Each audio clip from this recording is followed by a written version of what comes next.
welcome to Piano Shack with me, Woody. The MC101 and MC707 are amazing machines and incredible sound modules, but I've yet to find the perfect groovebox, or synthesizer for that matter, and this is no exception.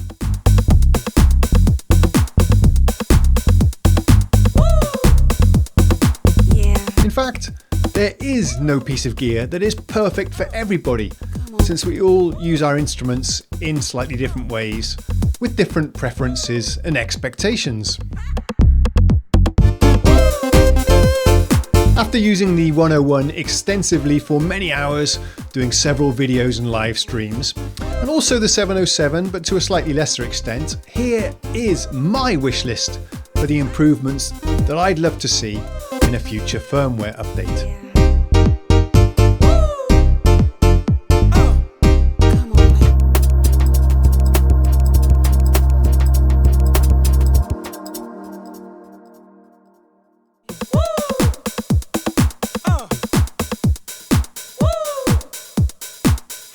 Count-in and metronome. The count-in before recording feature is strangely missing, which seems absurd to me for any sequencer, so please give us a configurable 1 or 2 bar count-in before recording. Also, whilst we're at it, let's improve the metronome so that it is only on whilst recording, because nobody needs a metronome clicking loudly when we're playing back our track. Also, the metronome clicking during record gives us an audible cue that you are in record mode, which is something you can otherwise easily miss.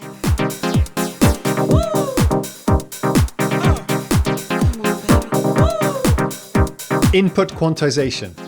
You can quantize the input whilst recording in real time, which is really handy, but please give us adjustable strength, how much it pulls to the grid, so that we can retain a little bit of humanization and groove.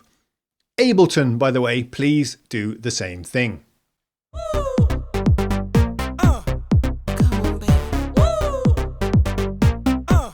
More tracks via MIDI on the 101.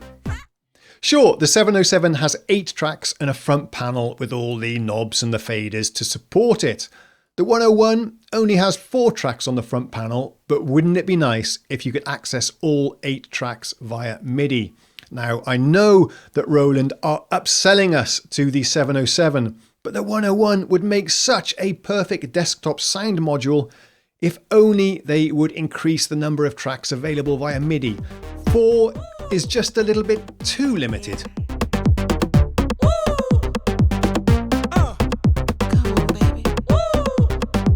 Bigger fonts on the 707.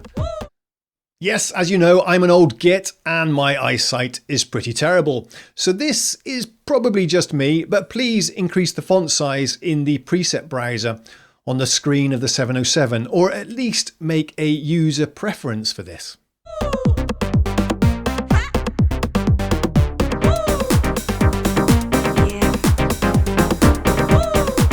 Preset browser enhancements. Okay, a bit tricky to describe, but I want the MC to remember which category and preset I used for each track. For example, when I go back to track 2, where I previously had called up a bass, it would be so nice if the preset browser remained in the bass category instead of the piano category, which I last used on track 4. Did that make sense?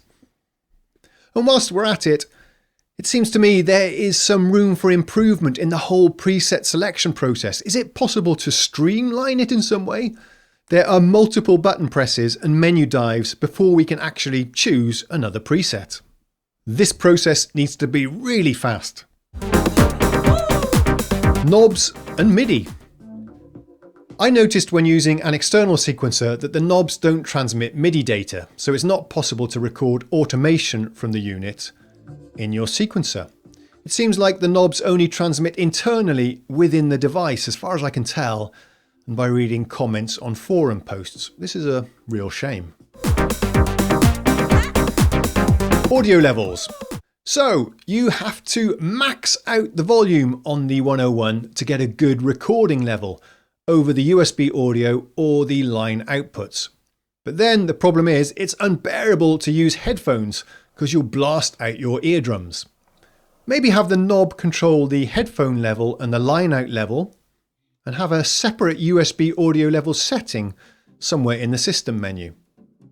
This issue is specific to the 101 because the 707 actually has two separate volume knobs for phones and line outs, which is really good, but it is a bit of a pain on the 101. Undo and redo. We all make mistakes, me a lot more than others probably, and it is essential that we can recover without disrupting our creative flow and ruining the moment. Right now, it's a combination of tricky shift button presses and dialogues if you make a mistake. I believe every hardware sequencer should have dedicated undo and redo buttons, just like we are used to on our software applications. Obviously, the buttons can't be added in firmware, but please give us a very easy shift function to undo and redo our last take. Sidechain compression. The sidechain pumping effect is essential for contemporary dance music, and this device is probably aimed at those people producing that type of music. So it's quite surprising and a bit of a shame that this effect is not available. It would be nice also with some beat synced gating effects too. On the subject of FX, the choice of global effects via the real-time control knobs seems to be a bit uninspiring and not very cutting edge. The filter is quite nice, but that's about it. The scatter does make up for this somewhat, and that is really fun and gives excellent results when used tastefully. User preferences. The unit should have more customization options to improve workflow. For example, default clip length is 1 bar, which is not really useful for anything. Diving into the menus to change the length every time you create a new clip gets really boring. Let's have a user setting for the default clip length for tone tracks and another setting for the drum tracks.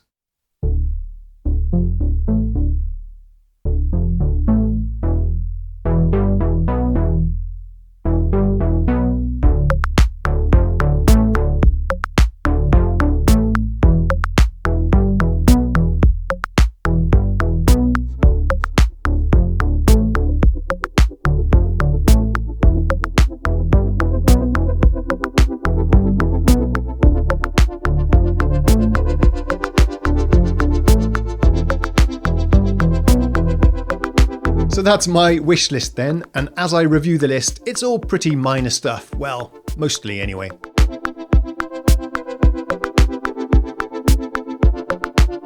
I think these are incredibly powerful and capable units with sounds that really are second to none.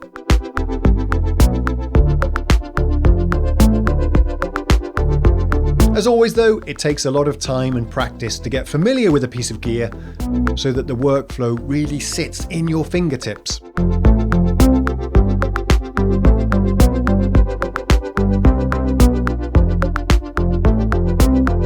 I'd love to hear from you about what you would like to see in a future firmware update, so please share your thoughts down in the comments, and I'm quite sure the lovely people from Roland will be reading them.